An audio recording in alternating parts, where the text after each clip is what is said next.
Cycle নিয়ে দক্ষিণ বাংলা ভ্রমণের আজ দেখবেন আপনারা শেষ পর্ব। আগের পর্বে আপনারা দেখেছেন নিঝুম দ্বীপে আমাদের কাটানো সময়গুলো। আজ আমরা আপনাদের ঘুরে দেখাবো মনপুরা দ্বীপ।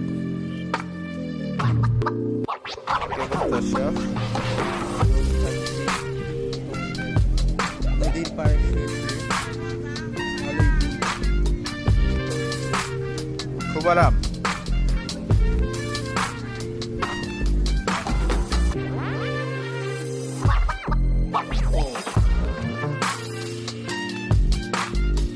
বঙ্গোপসাগরের কোল ঘেঁষে মেঘনার মোহনায় 4টি ইউনিয়ন নিয়ে গঠিত মনপুরা উপজেলার লক্ষাধিক লোকের বসবাস। মিয়া জমির সার স্মৃতি বিজড়িত মনপুরা দ্বীপ অতি প্রাচীন। একসময় এই দ্বীপে পর্তুগিজদের আস্তানা ছিল। তারই নিদর্শন হিসেবে এখনও দেখতে পাওয়া যায় লম্বা লোমওয়ালা কুকুরগুলো।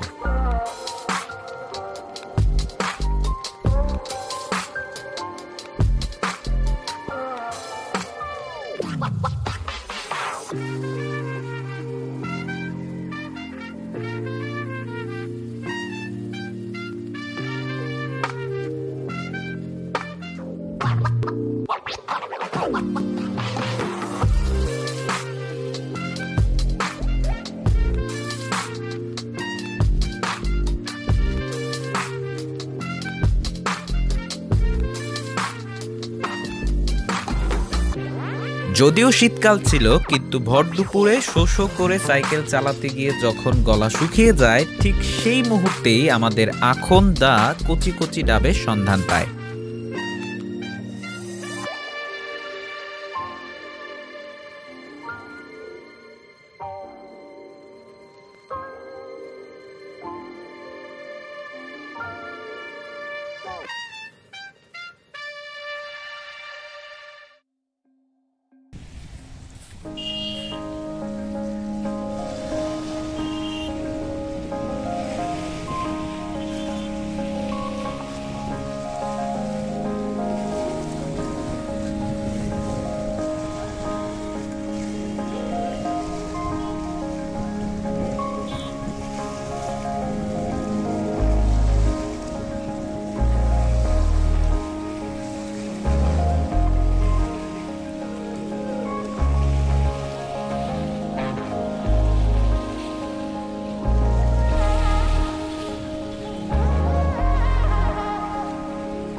বর্তমানে দ্বীপটি ভূমিক্ষয়ের উচ্চ হুমকিতে রয়েছে।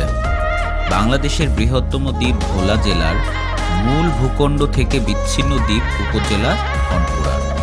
মেঘনার কোল ঘেঁষে জেগে ওঠা 3 দিকে মেঘনা আর একদিকে বঙ্গোপসাগর বেষ্টিত অপরূপ প্রাকৃতিক সৌন্দর্যের অপরূপ সাজে সজ্জিত লীলাভূমি হচ্ছে মনপুরা। ছোট বড় 10টি চর ও বন বিভাগের প্রচেষ্টায় গড়ে উঠেছে সবুজের বিপ্লব।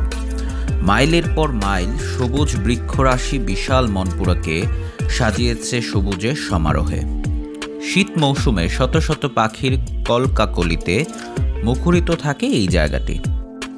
ধান বছরে 2 বার উৎপাদন হয়, আর এখানে সাধারণত আউশ ধান ও আমন ধান রোপণ করা হয়, আর মুগ ডাল ও চীনাবাদাম বছরে 1 বার উৎপাদন হয়। এছাড়াও এখন এখানে নানান জাতের ফসল উৎপাদন হচ্ছে।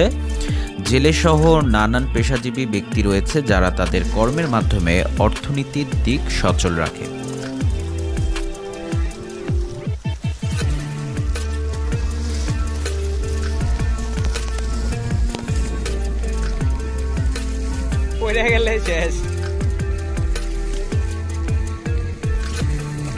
মনপুরা বাংলাদেশের একটি বিচ্ছিন্ন দ্বীপ। এই দ্বীপের সাথে যুক্ত ডালচর ও কলাতলির চর। এই দ্বীপে কৃষিখাতে উৎপাদন হয় ধান, মুগ ডাল ও চীনাবাদাম।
এছাড়াও এখানকার আরও কিছু চর জেগে উঠেছে।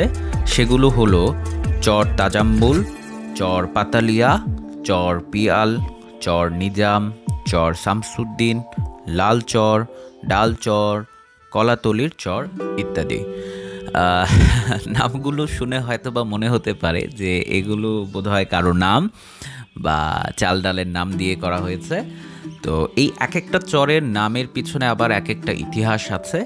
তো সেগুলো আমরা শুনবো হয়তো আবার কোনো একদিন।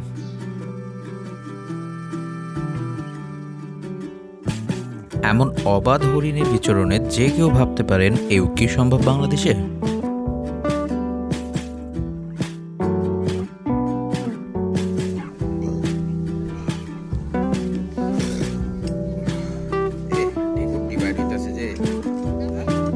গ্যাসগুলো বাইরে হইতেছে বেটা।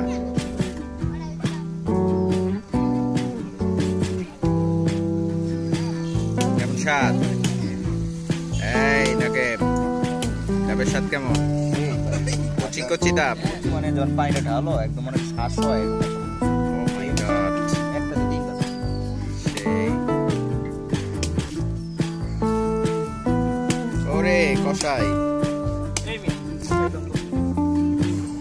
ডাবকা দেখা করে কি কয় ভাই? ডাব কষাই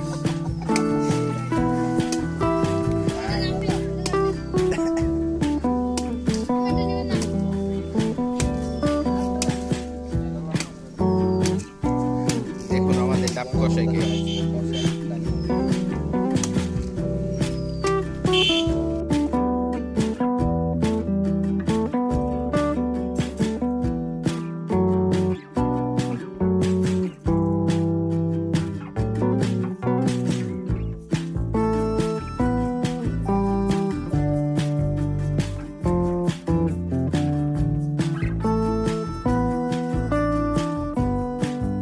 আর সবচেয়ে মজার বিষয় ছিল যে প্রতি জোড়া ডাবের মূল্য মাত্র ৩৬ টাকা ছিল।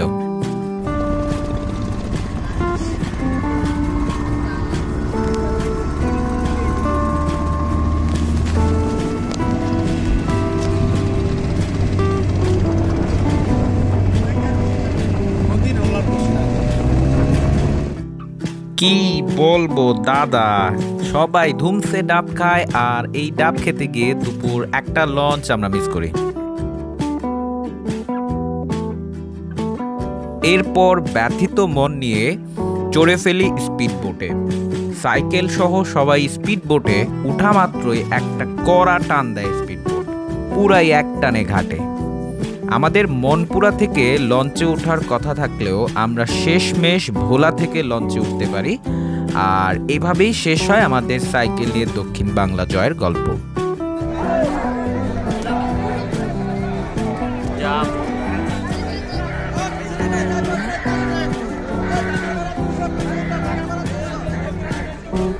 এটা কি তাশরিফ?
আর আমাদের এই ভিডিওগুলো যদি ভালো লেগে থাকে তাহলে like, comment, share and subscribe করে আমাদের সঙ্গে থাকুন। পরবর্তী ভিডিও দেখার আমন্ত্রণ জানিয়ে আজ এখানে শেষ করছি। সেই পর্যন্ত সবাই ভালো থাকুন, সুস্থ থাকুন। আল্লাহ হাফেজ।